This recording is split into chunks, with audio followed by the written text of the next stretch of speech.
Hi friends, ఈరోజు వీడియోలో నేను మీతో ఎంతో టేస్టీగా ఉండే చికెన్ పచ్చడి ఎలా తయారు చేసుకోవాలో పక్కా కొలతలతో చూపిస్తానండి.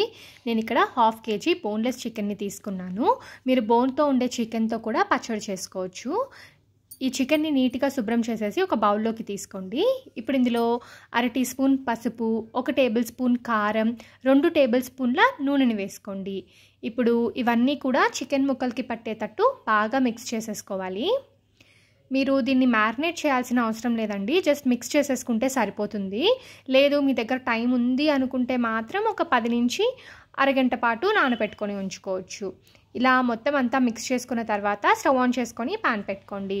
అందులో ముందుగా మనం మిక్స్ చేసి పెట్టుకున్న చికెన్ పీసెస్ని వేసేసుకొని చికెన్ని బాగా కుక్ చేసుకోవాలండి. చికెన్లో నుంచి వాటర్ వస్తుంది కదా, ఆ వాటర్లోనే చికెన్ పర్ఫెక్ట్గా కుక్ అవ్వాలి. ఇలా కుక్ చేసుకుంటే మనకి ముక్క తొందరగా గట్టిపడకుండా ఉంటుందన్నమాట. చూడండి, చికెన్లో నుంచి వాటర్ రావడం స్టార్ట్ అయింది కదా, సో ఈ వాటర్లోనే చికెన్ మొత్తం కుక్ చేసేసుకోండి.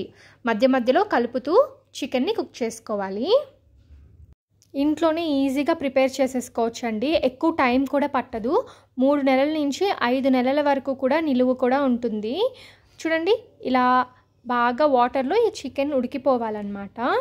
ఇప్పుడు చికెన్ బాగా కుక్ అయిపోయింది కదా, ఇప్పుడు కుక్ అయిన ఈ చికెన్ని తీసి ఒక బౌల్లోకి పెట్టేసుకోవాలి.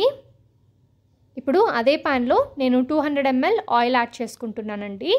1/2 kg చికెన్ తీసుకున్నాను కదా, దానికి నేను కరెక్ట్గా 200 ml ఆయిల్ తీసుకున్నాను. ఆయిల్ బాగా వేడెక్కిన తర్వాత ముందుగా మనం కుక్ చేసి పెట్టుకున్న చికెన్ని వేసుకోవాలి. ఈ ఆయిల్లోనే ఈ చికెన్ పీసెస్ని గోల్డెన్ బ్రౌన్ కలర్ వచ్చే వరకు వేయించుకోవాలి. కలుపుకుంటూ వేయించుకోండి. చూడండి, కలర్ చేంజ్ అవుతూ ఉంటాయి, సో మనము కలుపుకుంటూ దగ్గరే ఉండి ఫ్రై చేసుకోవాలి. ఇలా కుక్ అయితే సరిపోతుందండి, మరీ ఎక్కువ వేగినా కూడా ఏమవుతుందంటే బాగా గట్టిపడిపోతుంది ముక్క. ఇప్పుడు వీటిని తీసి పక్కన ఉంచుకోండి. ఇప్పుడు ఒక ప్యాన్లో ఒక చిన్న దాల్చిన చెక్క ముక్క వేసుకోండి. 3 యాలుక్కాయలు, 4 లవంగాలని వేసుకోవాలి. ఇప్పుడు వీటిని ఫ్రై చేసేసుకోండి. ఇలా వీటిని ఫ్రై చేసుకున్న తర్వాత 1 టేబుల్ స్పూన్ ధనియాలు వేసుకోండి. అలాగే 1/2 టీ స్పూన్ జీలకర్ర వేసుకోవాలి. 1/2 టీ స్పూన్ ఆవాలు, 1/2 టీ స్పూన్ మెంతులు వేసుకోండి. ఇప్పుడు ఇవన్నీ కూడా డ్రై రోస్ట్ చేసేసుకోవాలి. ఇది చికెన్ పిక్కల్కి కావాల్సిన మసాలా అండి, సో ఇలా డ్రై రోస్ట్ చేసేసుకొని స్టవ్ ఆఫ్ చేసుకోండి.